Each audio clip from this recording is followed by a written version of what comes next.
साहब ने कुछ इसमें तो हमको आपको कुछ अलग से करने को कहा नहीं, 3 ही काम करने को कहा। साहब ने कहा 3 काम करो, परिणाम नहीं आए छोड़ दें। शुरुआत के दिनों में साहब ने ये कहा, लेकिन परिणाम नहीं आने का सवाल नहीं था, क्योंकि साहब ने ये 3 काम पहले अपने ऊपर टेस्ट किए थे, फिर लोगों के लिए डाला, फिर लोगों को बताया कि हमने करके देखा है, आप भी करके देखिए, ये परिणाम देता है। और आज मैं तो जब से होश संभाला है मैंने देखा है कि साहब ने शुरुआत की, दीदी ने शुरुआत की, और उस समय 2 लोग ऐसे लोग शिव के शिष्य बनते थे। और आज आपके शहर में हजारों लाखों की संख्या में लोग होंगे, पूरे देश में, पूरी दुनिया में करोड़ों की संख्या में लोग हैं जिन्होंने शिव को गुरु बनाया हुआ है और साहब के कहे अनुसार बनाया हुआ है।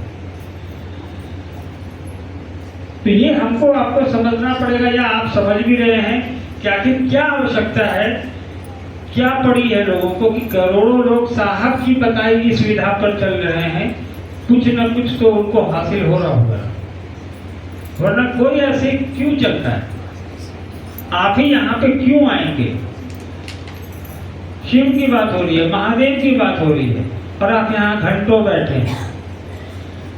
आपने अपना समय निकाला है, आपने अपने पैसे लगाए हैं यहाँ तक आने के लिए, आपने किसी ने छुट्टी ली होगी, आज संडे है, जो नौकरी पेशा वाले लोग हैं उनके लिए आराम से अच्छा दिन है, चादर तान के घर में सोइए, काम नहीं करना है, फिर भी आप यहाँ बैठे हैं।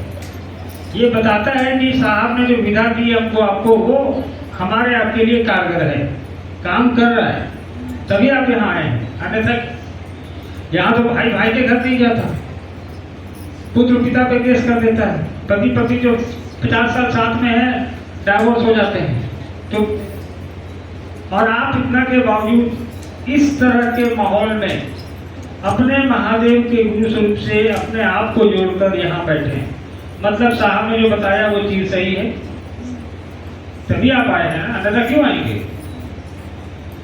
साहब ने जो करने को कहा वो हम और आप करने का प्रयास कर रहे हैं। ठीक है, थोड़ा ही सा हो रहा है, लेकिन हो तो रहा है, उसी से आगे बढ़ेगा ना।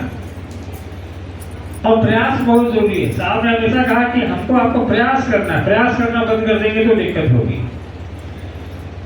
ठीक उसी तरह जैसे आप सभी लोग ग्रामीण परिवेश से जुड़े हैं, आप देखेंगे गांव में जब कुआं होता है उस पर रस्सी का दाग होता है, जब लोग पानी भरते हैं रस्सी से, बाल्टी से, तो क्या आपको लगता है वो पत्थर जो वहां पे लगा है कुएं के ऊपर, उस रस्सी को इतनी ताकत है कि उस पत्थर पर लकीर बना दे? नहीं बना सकता, क्योंकि वो रस्सी निहायत ही कमजोर है। लेकिन वो कमजोर रस्सी एक ही जगह बार बार जाती है और बार बार आती है, तो उस पत्थर पे भी अपना निशान छोड़ जाती है। तो अब मानव है हमारा, इंसान है, कमजोर नहीं है हमारा मन। साहब ने कहा कि आप प्रयास तो करिए, परिणाम आएगा ही आएगा, लेकिन आवश्यकता ये है कि परिणाम तभी आएंगे जब साहब ने जिस तरीके से हमको आपको जोड़ा है, जिस शिव से जोड़ा है, वहां जोड़ने का खुद को प्रयास करिए और वहां खड़े रखने का प्रयास करिए, उस पर टिके रहिए। तो दिक्कत ये है, ये संगोष्ठी है, बहुत ज्यादा शिव की चर्चा का मतलब नहीं, चर्चाएं तो हम लोग प्रतिदिन करते हैं। साहब एक किस्सा सुनाते रहे, आप लोगों ने भी सुना होगा, जो लोग साहब यूट्यूब पे देखते हैं या सामने से। एक नंबरदार की कहानी साहब सुनाते हैं, सुना आप लोगों ने? तो नंबरदार की कहानी का क्या मतलब है?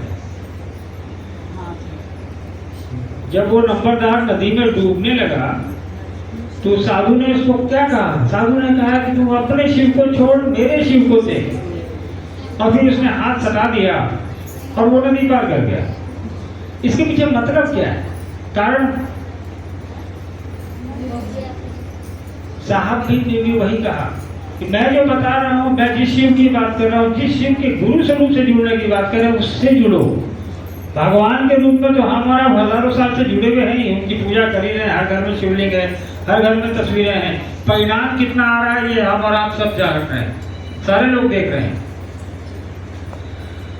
और शिव के शिष्य के रूप में अगर हम और आप जुड़ रहे हैं तो उसका परिणाम भी आ रहा है। परिणाम आ रहा है तभी आज करोड़ों लोग इस विधा से जुड़ के आगे चल रहे हैं। तो उस कहानी नंबरदार वाले से ये सीखने की जरूरत है कि वो शिव, जिस शिव की बात उस साधु ने नंबरदार को बताई थी, नंबरदार अगर उसी शिव पर टिका रहता तो पार कर गया होता। उसने बुद्धि अपनी लगा दी कि जब उसका शिव पार करा सकता है तो मेरा भी पार करा सकता है। नतीजा क्या हुआ? डूबने लगा। तो हम लोग को महादेव, वो महादेव, उस शिव की बात करनी है जिसकी बात साहब ने हमको आपको बताई है। अपनी बुद्धि लगाएंगे तो हमारा रास्ता भटकेंगे, हमारी आपकी नैया डूबेगी, जाना कहीं और है, पहुंच कहीं और जाएंगे, या खुद तो डूबेंगे सनम, तुमको भी ले डूबेंगे।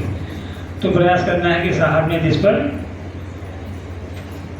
हम लोगों को खड़ा किया है जिस राह पे, उसी पर चलें।